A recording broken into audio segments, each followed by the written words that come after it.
Welcome back to the Baby Bunting live series, Season 2 and Episode 8. Tonight I'm joined by Belinda Joyce. Belinda is a midwife and maternal and child health expert. Thanks so much for joining us again tonight, Belinda. We were here a couple of weeks ago doing the burping for babies. Tonight's topic is all about play and development for the little ones. If you've got any questions tonight for Belinda that you would like answered, please just pop them in the comments box and we'll try to get to those at the end of the session. So Belinda, can you explain what play and development actually is? Yeah, look, play and development, it's really what we do with babies to help them learn, and babies learn through play. So you don't have to do anything really formal to play with your baby, but just playing with them will actually aid their development and help them move through those milestones that we're looking for. And how best can parents and carers play with their newborns? Sure, newborn babies, you kind of look at such a young baby and think, how do I play with this little thing? But babies, even from birth, should be played with, and just communicating with them is usually enough. So even if your baby's just on the change table, we've got little baby Gary here again, just chatting with your baby when you're changing their nappy, telling them about what you're doing, singing songs. Babies absolutely love it when you sing to them, and lots of parents tell me that they don't really like the sound of their own voice, but your baby will love the sound of your voice. So go ahead and sing some songs, and if you can't think of any popular nursery rhymes and things, you can just put Play School or something on TV and they'll all come flooding back. When you're talking with your baby, it's really great to leave some pauses so that they can talk back. And early on, that will just be babble, and then you'll talk back to them, and then give another pause, and your baby will talk back to you. And that's really, it's really a lot of fun, and you will do it without even thinking about it. And it's that early communication that's just really important. Okay, so playing with your newborn is really about that interaction. It is. And getting the smiles and the like. And what about floor play? When is that to begin with babies? Floor play can also start from birth. So go ahead and pop your baby down on the floor and give them a chance to actually kick around. It lets your hands free as well. So when they're up on the change table, obviously there's that worry that they could roll off. Whereas when they're down on the floor, you can leave them on a little play rug and let them have a good kick around, and even a little bit of tummy time. And why is tummy time important to newborns for their development? Tummy time is one of the most important things you can do for your baby early on to aid their development. And it's really important to do it from birth. So you might start off just doing it with your baby on your chest, lying on the couch, something like that. But later on, getting them actually down on the floor onto their tummy and laying down next to them, because that really helps them lift up their head and get that back and neck strength. And if you don't do it directly from birth, their head actually grows very quickly and becomes too heavy, and then they can't lift it up without that practice. So giving them lots of opportunity to practice is so important.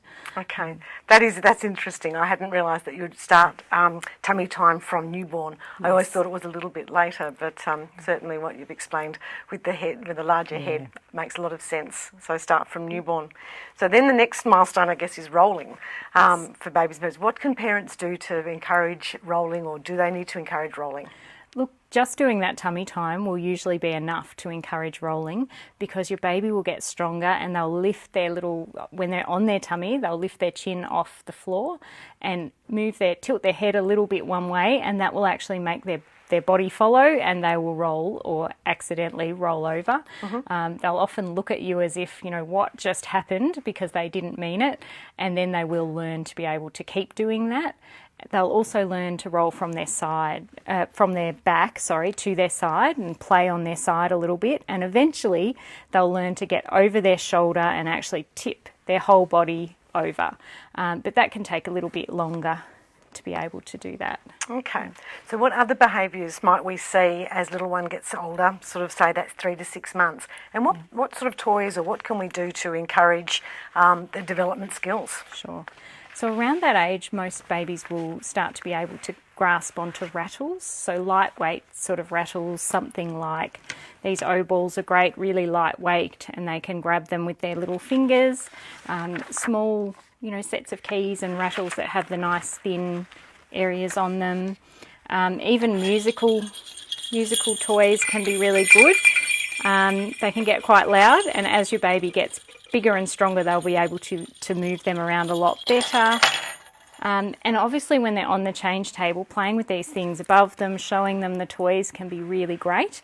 And they love doing that, and then they'll learn to actually grab hold of them and be able to play with them themselves. I think that's most of those. Oh, and there's also play mats. Play mats, they get many hours of fun out of play mats, not all at once, but popping your baby under here so that they can watch the toys hanging from above. Babies love this, and again, it's a little chance that you can run off and cook dinner or do anything that you need to do while your baby's under here, just having a little kick around and a play.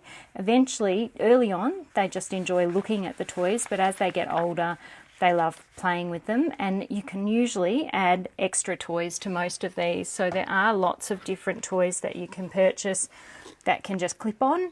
They can also go on your pram and, in the car and things like that for a bit of fun. Thanks, Belinda. So babies grow up so fast, and as they get older and start to be on the move, what kinds of abilities would we see as they get to the next stage of sort of 6 to 12 months? Yeah, sure. So by 6 to 12 months, a lot of babies are starting to, roll repetitively, so they might roll to get to a toy.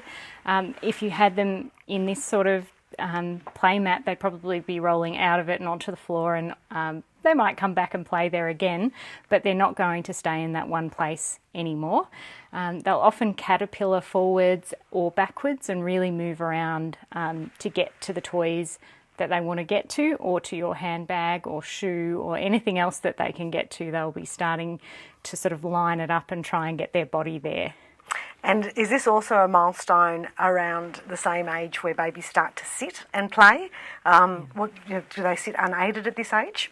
Look, around the 8 to 10 months, most babies learn to sit. Early on, they might just be more propped up, and by 10 months, they're usually sitting very independently. And some babies, they go straight to the independent rather than being propped up. And that's nothing to worry about. If your baby's playing on the floor, that's fine. They will learn to sit eventually. Okay, so we've talked a little bit or sort of referenced milestones. Yes. Can you explain to us a little more about milestones and just how they vary from child to child? Sure. So there's certain milestones that we as maternal child health nurses look for babies to pass through at particular ages, but we also realise that there's a huge variance in all babies and when they're going to do that.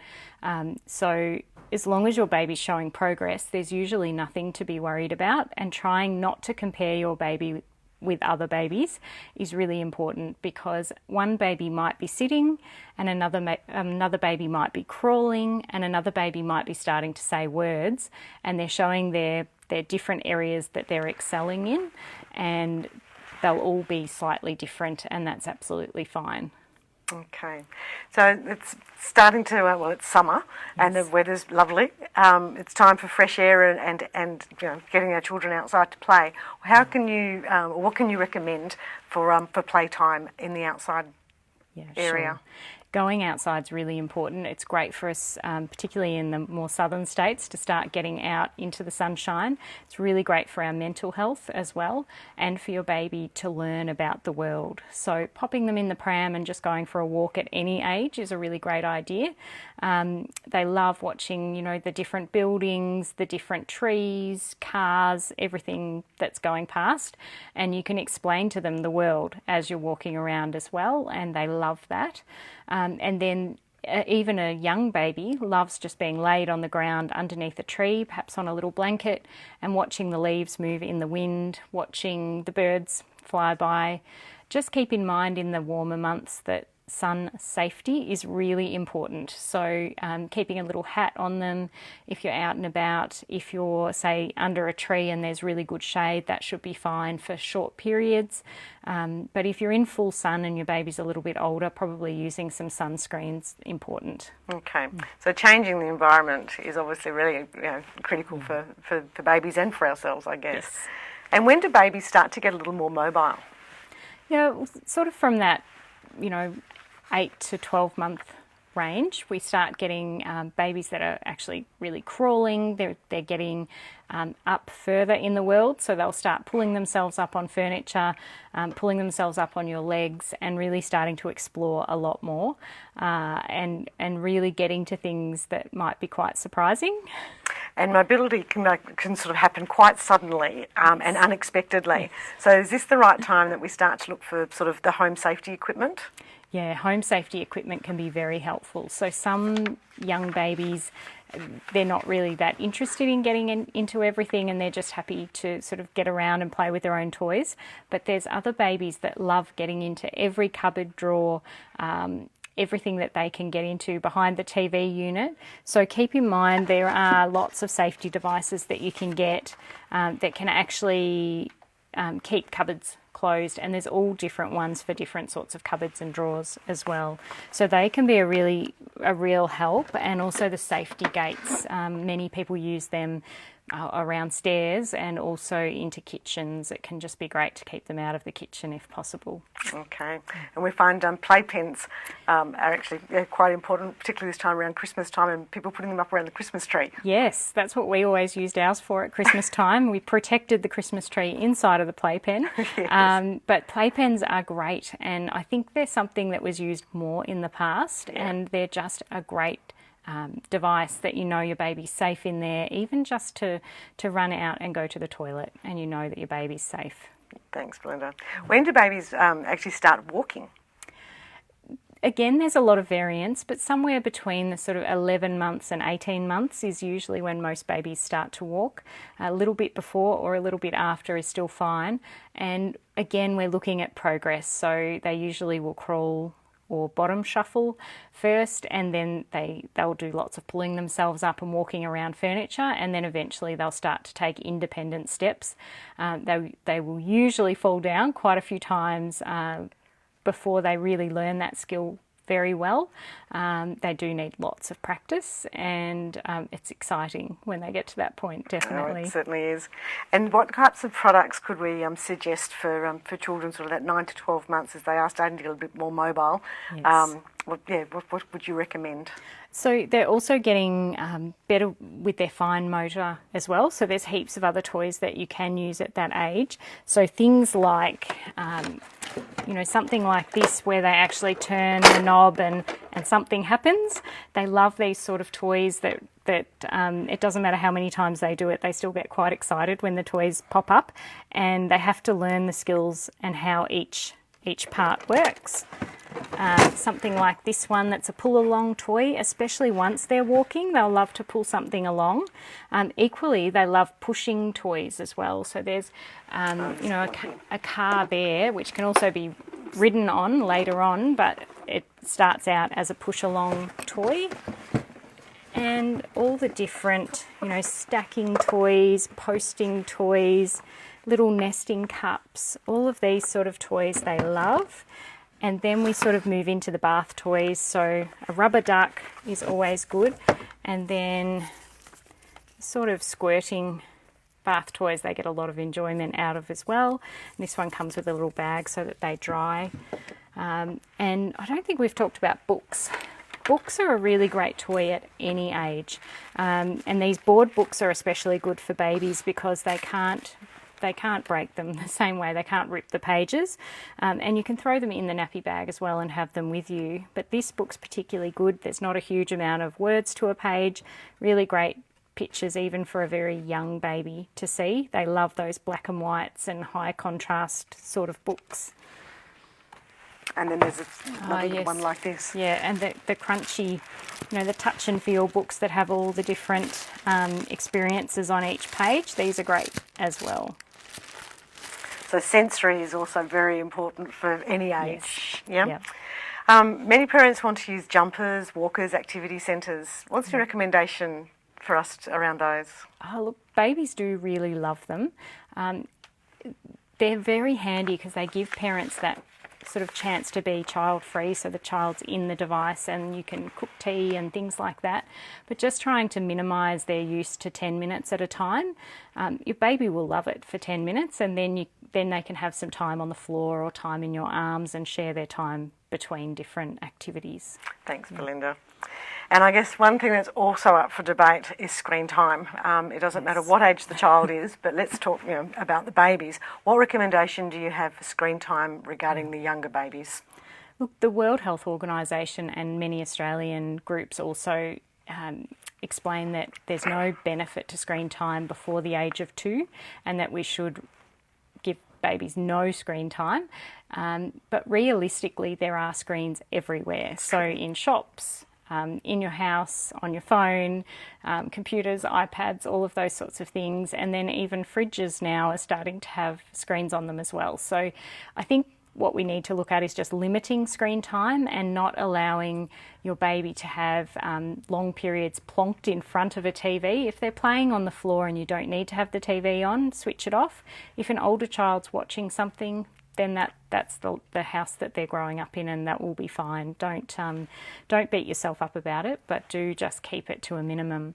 There is one benefit to screen time, and that's where they're actually interacting with other humans over that screen. So things like Zoom or FaceTime, talking with relatives, and especially of late, it's been a really great time to use the screen to help your baby improve relationships and bonding.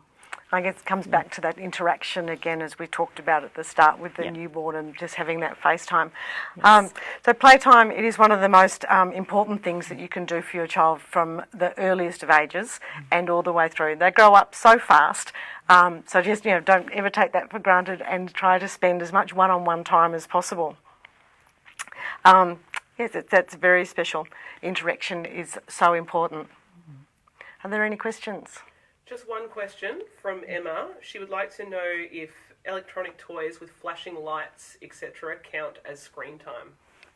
No, I don't think they're screen time. There's no need to have electronic toys, but there's nothing terrible about them. I really like it when there's toys that don't have the batteries and all of those sorts of things, and the children make the sound effects for the toy, animal noises, flashing lights. If they can do those kind of things themselves with imaginative play, that's great. But there's nothing actually wrong with using those kind of toys. They're fine. Yeah. Thank you so much, Belinda. Belinda, it's been so informative and once again so helpful for our viewers. Thanks for joining us again on Baby Bunting Live Series. To everybody, thank you again for joining us tonight. We'll be taking a short break over Christmas, and we'll see you early in the new year. So from all of us at Baby Bunting, we wish you a very safe and fun festive season. Good night.